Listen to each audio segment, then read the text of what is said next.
বাড়ির উঠানেই খোঁড়া হচ্ছে ৩ সন্তানের কবর। ঈদ আনন্দের বদলে শোকে মাতম এখন পুরো বাড়ি জুড়ে। একসঙ্গে ৩ ছেলেকে হারিয়ে পাগল প্রায় মা। আরও মর্মান্তিক হলো, ঠিক ৩ বছর আগে এই রমজান মাসেই আরেক সন্তানকে হারিয়েছিলেন এই অভাগী মা। 4 ছেলের কেউই এখন আর রইল না দুঃখিনী এই মায়ের জীবনে। এইগুলো নিয়ে যাই বেরিয়ে যাবো। আমি কইছি আব্বু এখন তো সারা রাত জার্নি করে আইসো পরিবারের সাথে ঈদ আনন্দ ভাগাভাগি করতে ২৯ মার্চ সকালে ঢাকা থেকে বাড়ি ফিরেছিলেন পিরোজপুরের মঠবাড়িয়া উপজেলার বাইশকুড়া গ্রামের নাইমুজ্জামান শুভ। ভোরে বাড়ি ফিরে ছোট 2 ভাই শান্ত ও নাদিমকে সাথে নিয়ে ঈদ উপহার দেওয়ার জন্য আত্মীয়ের বাড়িতে যাচ্ছিলেন শুভ। যাবার সময় মাকে বলে গিয়েছিলেন দ্রুতই বাড়ি ফিরে ঘুমাবেন তিনি। তবে ঘুমিয়েছেন ঠিকই, কিন্তু সে ঘুম আর ভাঙবে না কখনোই। বরগুনার পাথরঘাটায় আত্মীয়ের বাড়িতে ঈদ উপহার নিয়ে যাওয়ার পথে বাসের সঙ্গে মোটরসাইকেল সংঘর্ষে একসাথে মৃত্যু হয় 3 ভাইয়ের।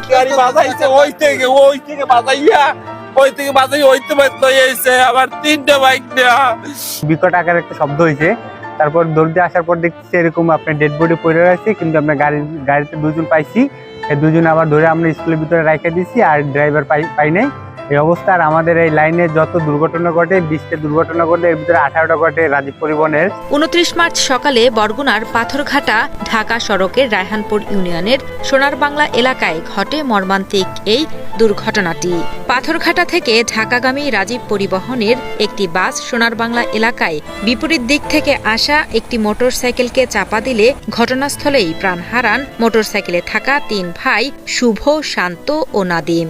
নিহতদের পারিবারিক সূত্রে জানা যায়, কয়েক বছর আগে তাদের আরেক ছোট ভাই পানিতে ডুবে মারা যায়। একজন ডাকাতে আসছে 6টার সময়, বড়জন, আর 2 জন তো বাড়িতে ছিল। ডাকাতে আসছে হইলে গাড়ি নিয়ে বের হয়ে আইছে।